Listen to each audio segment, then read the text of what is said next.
Cluster news today और मैं हूं आपके साथ मानवी ठाकुर। शुरुआत करते हैं आज की खास खबरों से कि एसआईआर लगातार और एसआईआर से जुड़ी हुई खबरें लगातार हम लोगों को सुनने को मिल रही हैं।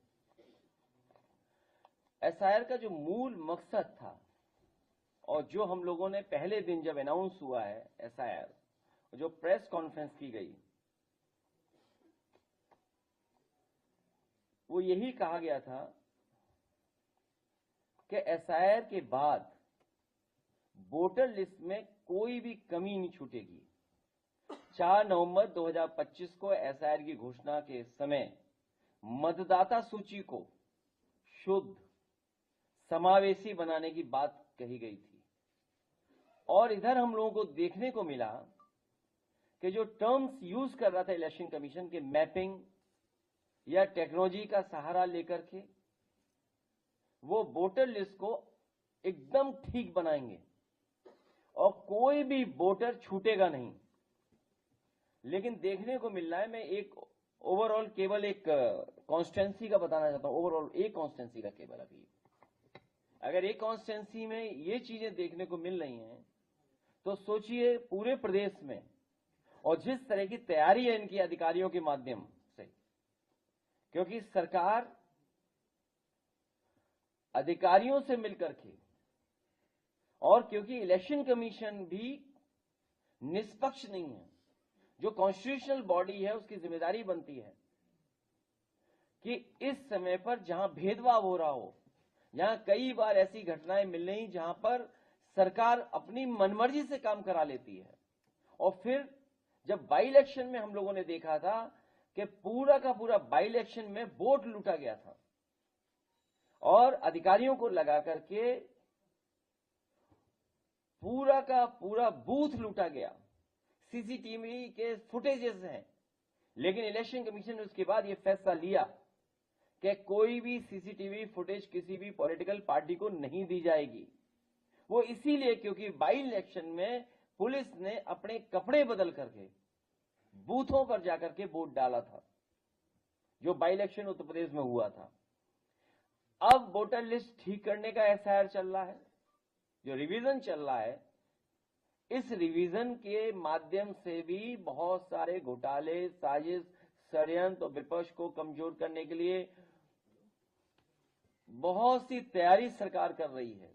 सरकार मतलब बीजेपी। समय बढ़ाना इसका मतलब पूरी तैयारी नहीं थी, फिर समय बढ़ाना इसका मतलब बिल्कुल तैयार नहीं थे। आखिर कौन सी टेक्नोलॉजी इस्तेमाल करें, कौन टेक्निकल लोग हैं जो उनका साथ दे रहे हैं इलेक्शन कमीशन का।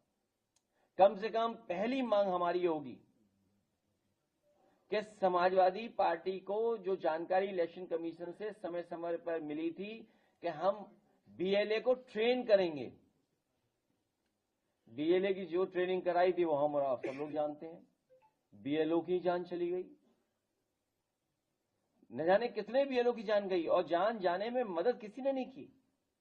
तो हमारी मांग है कि समाजवादी पार्टी के हम अपनी टेक्निकल टीम को इलेक्शन कमीशन से कहेंगे कि उन्हें भी समझाइए कि आखिरकार ये क्या हो रहा है, वोटर लिस्ट में कैसे क्या कर रहे हैं।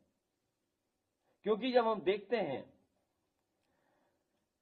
केवल एक कॉन्स्टिट्यूंसी, असेंबली कॉन्स्टिट्यूंसी की बात कर रहा हूं मैं, कन्नौज सदर 198, जो डेटा बता रहा है वो डेथ का है 12,884, अनट्रेसेबल एंड एब्सेंट 30,814, रिफ्यूज्ड जो फॉर्म नहीं वापस आए 1,287, permanently shifted 31,564, unknown 7, already enrolled 6,000। तो टोटल बनता है 83,226।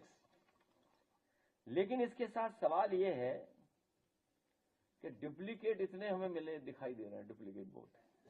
ये डुप्लीकेट देखिए आप, मैं कहूंगा स्क्रीन पर रन थ्रू कर दें वो डुप्लीकेट।